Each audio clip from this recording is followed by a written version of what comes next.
Anda masih bersama kami dalam program UNS Menyapa. Kali ini kita masih berbincang terkait dengan perkembangan ilmu dan juga profesi administrasi perkantoran. Kalau mungkin mindset dari Anda, mitra UNS Menyapa, ataupun kita semua juga mindset terhadap administrasi perkantoran lebih kepada tata usaha. Ya, ini harus karena memang beliau-beliau ini ahlinya tadi sudah mengatakan bahwasanya memang bukan hanya di usahanya, hanya bagian terkecil ya Bu ya. Nanti kita akan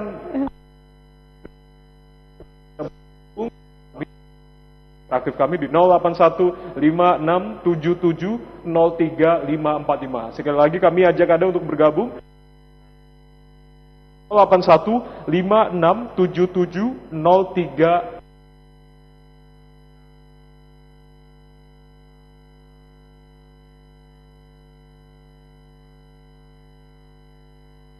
Juga ilmu administrasi perkantoran. Mungkin tadi Bu Widi bisa meluruskan persepsi masyarakat kita atau pandangan masyarakat terkait dengan administrasi perkantoran ini lebih pada tata usaha. Iya. Jadi silakan Bu Widi. Itu. Jadi saya sering, karena gini, kalau zaman orang tua dulu, ya kan, kalau ditanya administrasi itu apa? Itulah administrasi itu tulis menulis kan begitu. Tulis menulis itu kan kegiatan tata usaha. Pengertian waktu saya kuliah sini, karena sebelumnya saya pernah ngajar di Padang juga mendirikan PAP di Padang. Itu mereka, saya terpaksa harus ngetek-ngetek itu. Jadi yang namanya administrasi tata usaha itu adalah administrasi dalam arti sempit, atau orang mengatakan paperwork, atau mengatakan lagi dengan clerical work, atau mengatakan lagi dengan istilah lain apa itu clerical work, paperwork, karena pekerjaan yang berkaitan dengan kertas-kertas. Ya kan, nah itu kan usaha dada. Yang namanya administrasi segenap proses penyelenggaraan dalam setiap usaha kerjasama manusia, yang di dalamnya di situ ada pengorganisasiannya, ada manajemennya, kemudian ada keuangannya, di situ ada tata usahanya, ada tentang perbekalannya, kemudian di situ juga ada humas, kemudian ada juga apalagi komunikasi.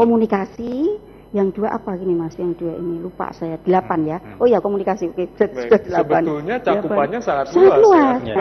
Kenapa? Jadi gini. Kadang-kadang waktu saya masih muda jadi mahasiswa itu kan sering berdebat dengan yang dari manajemen. Mana sih dengan administrasi pas mana? Manajemen dong. Enggak dong administrasi, karena punya paradigma berbeda.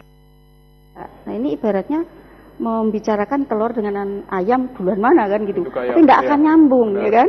Nah karena gini, kalau kita orang administrasi gini, ibaratnya administrasi itu sebagai penentu garis besar haluan kebijakan. Jadi saya punya ide mendirikan misalnya suatu perusahaan, tapi saya nggak bisa itu sendiri. Saya perlu ada kerjasama dengan orang lain, misalnya dengan kemudian bergabung beberapa orang kerjasama untuk mencapai tujuan. Di situ ada organisasi, ada proses mencapai tujuan. Nah, di situ ada proses administrasi di situ. Nah, kebetulan fungsi administrasi dan manajemen itu sama. Kalau orang paling gampang kan planning, organizing, executing, controlling ya, POEK-nya, TERI itu kan paling itu. Walaupun yang lainnya itu banyak kan.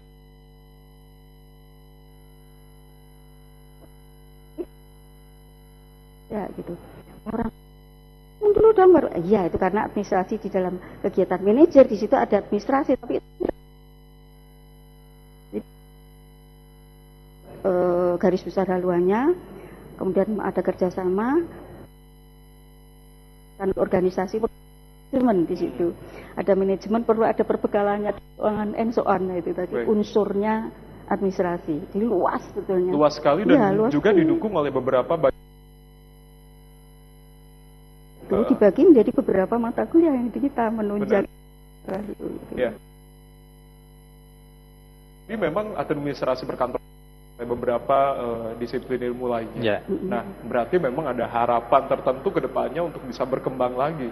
Melihat perkembangan untuk bidang keilmuan dari administrasi perkantoran sendiri, kalau untuk di Indonesia sendiri, Pak Andri khususnya di Jawa Tengah dan sekitarnya ini seperti apa? Baik, kalau ke depan misalnya sudah dikembangkan, kita memang mengacu ke yang lebih maju dari kita gitu ya.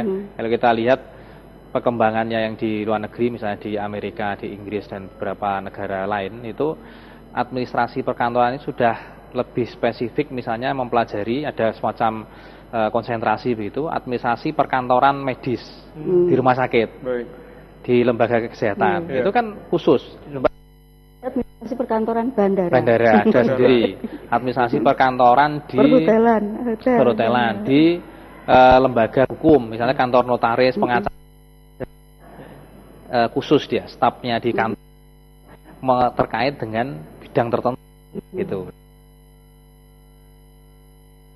Misalnya kayak di medis tadi kan memang itu dibutuhkan gabungan ya antara ilmu kita, bagaimana menghasilkan dokumen, menata, mengarsip, dan harus mengenal juga istilah-istilah kesehatan tentu saja, medis. Itu kan sangat penting bagaimana dia merekam ya, merekod semua data tentang pasien. Itu kan sangat penting, Mas. Jadi ini yang ke depan akan kita kembangkan juga misalnya di sini ya, interaksi. Kemudian belum lagi yang di pemerintahan. Misalnya sekarang tadi juga disinggung tentang penelitian tadi, kebetulan beberapa tahun terakhir kita banyak hibah dari Dikti maupun dari UNS sendiri, dana UNS itu menghasilkan beberapa penelitian baik yang terkait dengan pembelajaran, tadi salah satunya kurikulum berbasis KKNI, kemudian juga pengembangan penelitian pengembangan lab administrasi perkantoran yang itu kebetulan sudah kita teliti, dan juga ada yang e-government dengan pemerintah daerah. Kebetulan kemarin di pemerintah daerah Karanganyar itu kita mengembangkan bagaimana electronic office, Mas. Electronic office. Jadi kantor elektronik yang pekerjaan dari pemerintah daerah ini.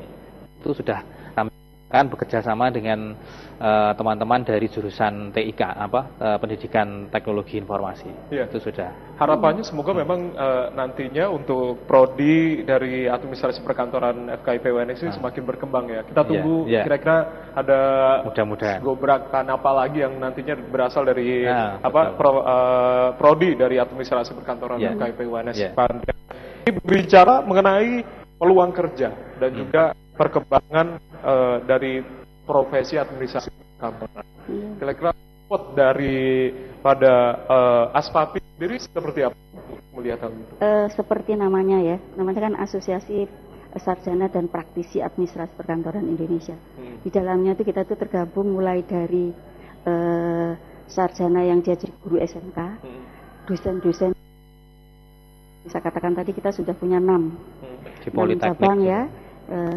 Dosen-dosen di Poltek, dosen Universitas Awang, banyak sekali sudah bergabung. Kemudian juga praktisi perkantoran pemerintah maupun di DUDI.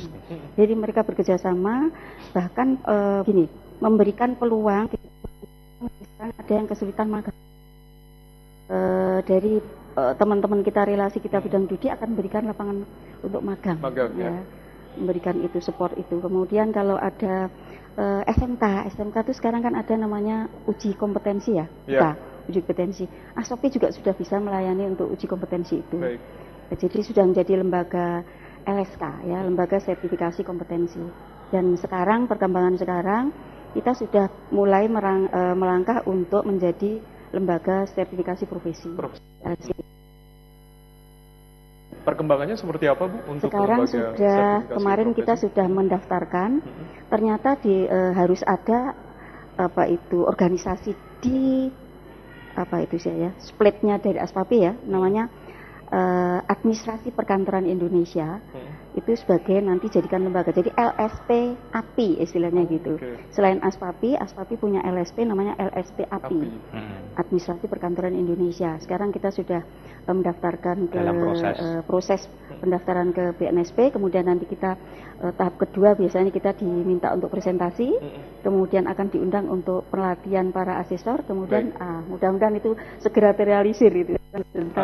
Akademisi dilibatkan tentunya dalam tentu saja ya. Banyak dari akademisi, banyak ya. Dalam penyusunan kompetensi kira-kira yang menjadi pokok inti ketika nanti bisa diimplementasikan terhadap lulusan-lulusan administrasi perkantoran, kira-kira seperti apa, Pak Andri? Ya, kita tidak berdiri sendiri, artinya kita kan akademisi ini kan bergulat dengan teori ya. Tapi kita tidak menutup mata, kita selalu berdialog dengan stakeholder. dengan pengguna, dengan user dari lulusan kita. Baik. Kita perkembangan di dunia perusahaan, di pemerintahan, di kantor-kantor itu sekarang seperti apa. Jadi kompetensinya juga nanti disesuaikan dengan itu. Nah, kita di LSP itu nanti akan menggabungkan unsur institusi terkait, lembaga terkait. Jadi nanti kita menggabungkan semua dengan terkait misalnya dari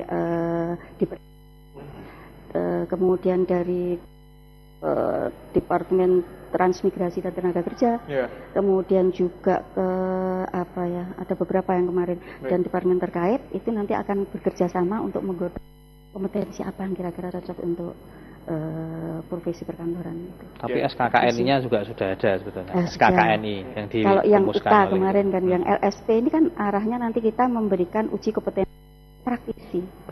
Ya, tentunya nanti harap kita yang profesional. Ya, yang profesional tentu saja ya. Betul. Ya. Baik, nanti kita masih akan berbincang bersama dengan Pak Andre dan juga Bu Windy terkait dengan perkembangan ilmu dan profesi administrasi perkantoran. Jangan kemana-mana pemirsa Mitra Wana Menyapa, tetaplah bersama kami.